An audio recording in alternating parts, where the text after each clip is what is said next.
Hey everyone, it's November 8, 2022. It's the 9th year anniversary since Yolanda hit. Today we'll be going on a bike ride visiting 9 grave sites, each grave site representing a year after Yolanda hit. It's a very important day for us Taclobanons and in general here in Region 8. Before we go on the bike ride, we'll meet with the boys at Bukid Outdoor Shop. So let's go.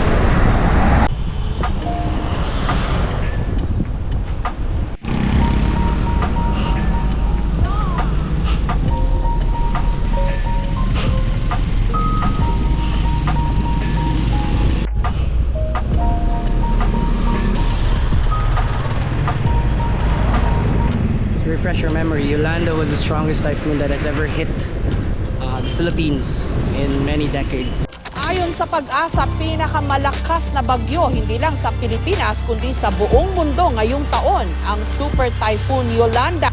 We want to go live now to CNN's Anderson Cooper, who is in Tacloban, a town left completely flattened by the storm surge. Anderson, we hear the mayor is urging people there to get out of town as quickly as possible. This is probably one of the top 12, so the top dozen of all storms ever seen on this planet. My country is being tested by this hailstorm called Super Typhoon Haiyan. The initial assessment showed that Haiyan left a wake of massive destruction that is unprecedented, unthinkable, and the devastation is staggering. Up to this hour, I agonize, waiting for word to the fate of my very own relatives. As a kid who grew up here in Tacloban, it was a very, very dark time for me and a lot of the people I know. So along the streets, you'll see like candles.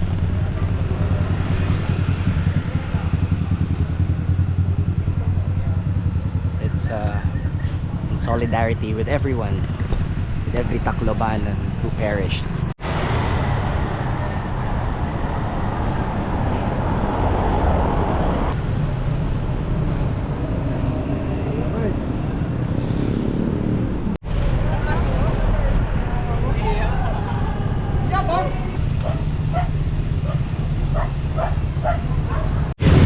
So this area is Anibong. This is where the famous MV Eva Jocelyn ran aground.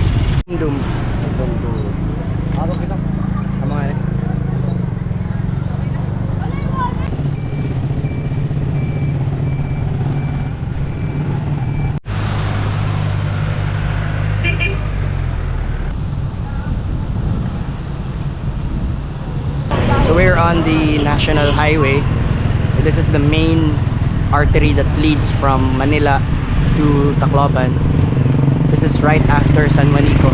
When Yolanda hit, I walked this distance kasi hindi na makapasok yung bus na sinakyan namin, yung DLTB. So we walked from San Juanico, passing by this road. Scene was like chaos and then puro pa debris, dead bodies, like may sunog. So yung term ng mga kasama ko was like, it was like zombie land. No joke, mukha siyang zombie land.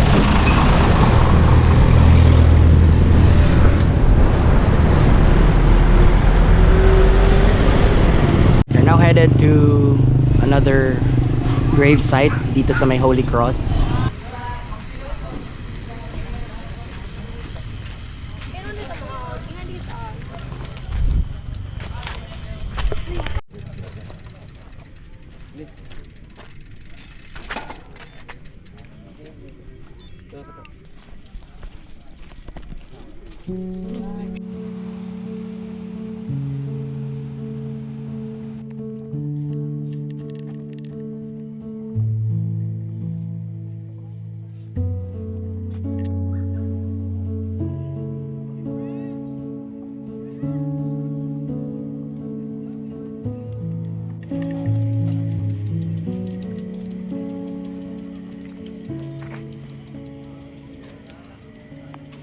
Mga classmate, namatay yung classmates mo.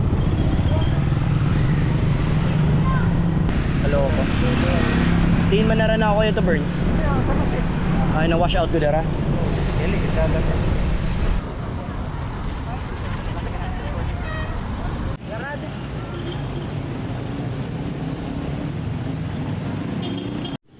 This is our third site, no? Burns? Third na location na. This is not a grave site. Di rin mas grave, di ba? Malaya. It's being used as a memorial lang. Yeah. Oo, ginlatagan mga... Oo, ginlatagan mga patay din eh. Pero waray ginlubong.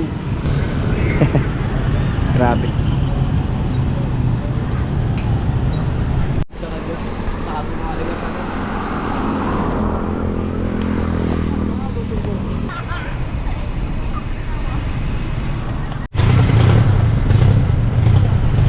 Coca-Cola Rotonda na kami.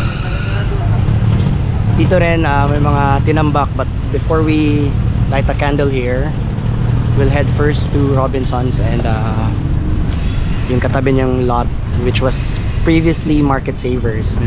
Marami din namatay from this area. Tara.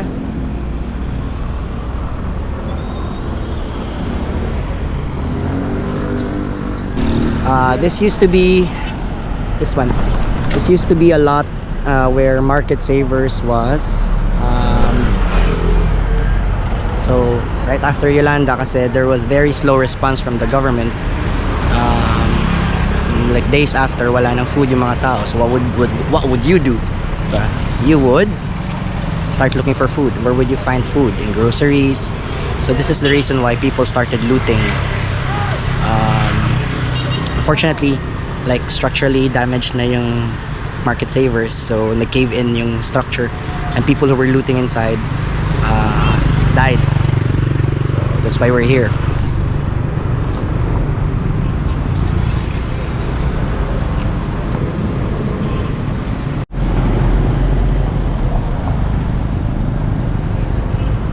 Robinson's?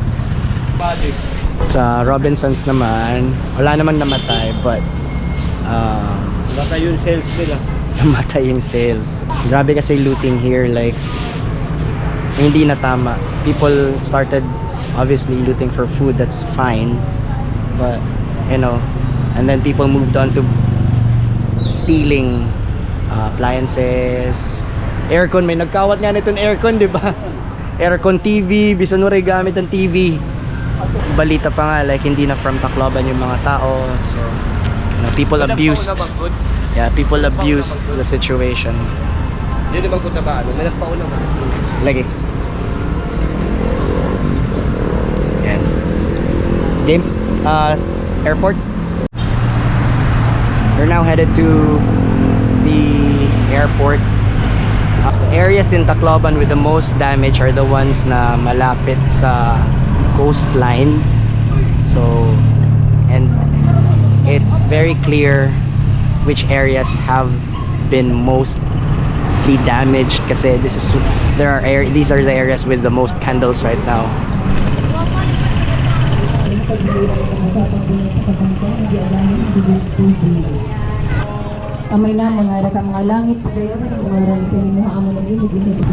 The storm surge was the most damaging part of the typhoon. Second, the wind. Papunta kami sa airport because our airport is in a peninsula, so it's coastline on both sides, and obviously because of the storm surge and the wind, a lot of people died there. Ito yung approach papuntang airport. So to my right, your left is a coastline. To my left naman, your right is another coastline. So during the storm surge, dumaan dito yung yung sets of waves. You can call it that. We're now approaching the airport area.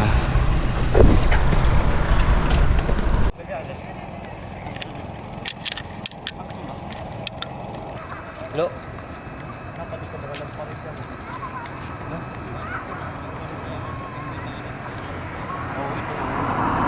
When I was in Manila nung when Yolanda hit. So we were only relying on news from the media and from like people, the first responders were here. The first news that I got from here was that when they landed down, the first responders, the thing that greeted them here sa airport was a dead body. That was a very, very, very dark reminder of the intensity of the storm. Kami naman, we also have a family friend who lived in this area. And then, fortunately, yung anak niya and yung mom niya got washed away. I can't imagine the pain, the thought of losing your own child and your mom in one day, with the bodies never to be found.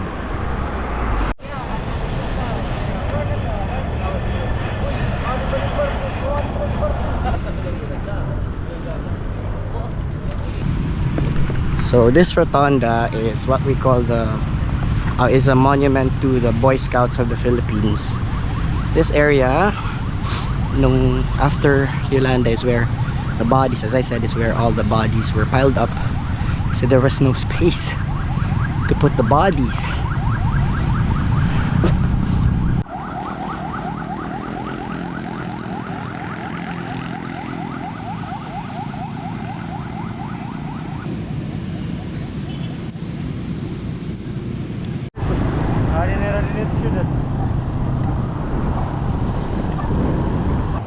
Matatapos na ang lunar eclipse.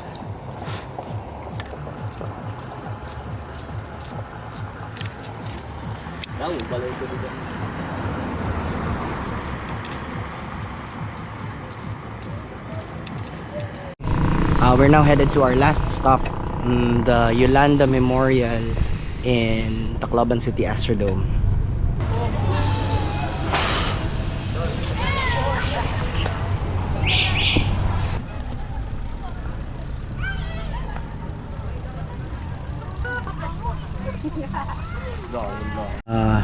So this is the Yolanda Memorial.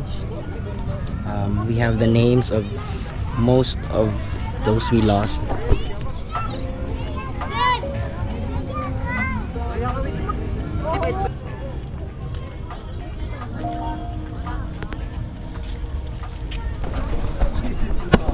Obviously, it's not everyone. A lot are unaccounted for, but gives you the scale of the number of people who died in Tacloban.